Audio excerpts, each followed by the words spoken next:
Top quality और consistent performance के लिए सिर्फ सिल्वर पंप्स। टॉप क्वालिटी और कंसिस्टेंट परफॉर्मेंस के लिए सिर्फ सिल्वर पंप्स, नाम याद रखना। खरं तर ज्या पद्धतीनं छत्रपती शिवाजी महाराज, छत्रपती संभाजी महाराज आणि राजमाता जिजाऊ साहेबांच्याबद्दल वक्तव्य केलेले आहेत, त्या केलेल्या वक्तव्यांना क्षमा नाही असं माझं मत आहे। आणि आज जो जामीन न्यायिक प्रक्रियेतून मिळालेला आहे की जी प्रक्रिया चालली त्याच्यामुळं ते चाललेलं आहे, भारतीय संविधानानुसार न्यायाच्या ह्याच्यानुसार चाललेलं आहे। पण त्या वक्तव्यामुळं अनेक हजारो लाखो लोकांची मनं दुखवलेली आहेत आणि 3 वर्षाचेच आपण जे ती शिक्षा आहे या गोष्टीसाठी।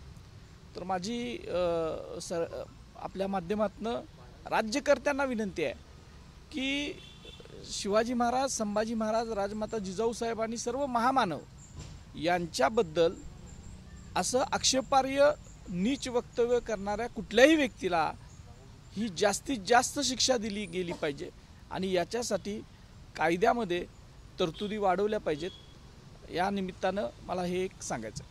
5:30 वाजेपर्यंत खरं पैसे भरण्याचा वेळ असतो, 5:45 वाजता पैसे भरायची प्रोसेस आता कोर्टामध्ये चालू आहे, याच्यावर कशा प्रकारे नाही ते आता कोर्टाच्या प्रोसेसप्रमाणे ते बघतील सगळा विषय काय चाललाय तो, आणि जे योग्य पद्धतीनं आहे त्या पद्धतीनं ते व्हावं।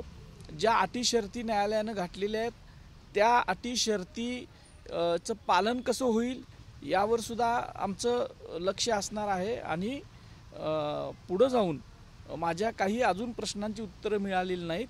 त्यानं ज्यावेळेला फोन केला त्यावेळेला त्याच्याबरोबर कोण होतं, माझा नंबर त्यांना कुणी दिला, तो एकटाच आहे का, आणि त्याच्याबरोबर त्याला वाचवणारी काही यंत्रणा आहे का, याचा सुद्धा शोध शासनकर्त्यांनी आणि पोलीस दलांनी घ्यावा अशी माझी ही मागणी पहिल्यापासून आहे आणि ती कायम राहणार आहे। सगळ्या वकिलांनी कोर्टामध्ये माहिती देत असताना किंवा एकूण जामीन अर्ज सादर करत असताना तुमच्या संदर्भात आक्षेपार्ह विधान केलेले आहेत, त्या संदर्भात तुम्ही कशा प्रकारे गांभीर्याने घेतलेलं आहे, त्याला नोटीस सुद्धा इश्यू केलेली आहे?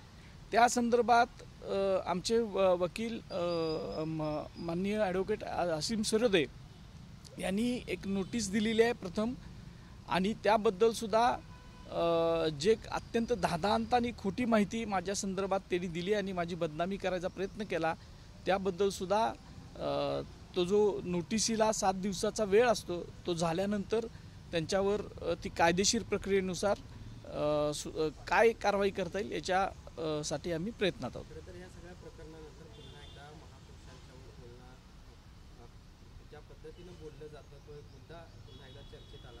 आता 11 तारखेला गृहमंत्री अमित शहा रायगडावर येत आहे, माहिती अशी आहे की ते याच अनुषंगाने ते काही घोषणा करणार आहेत।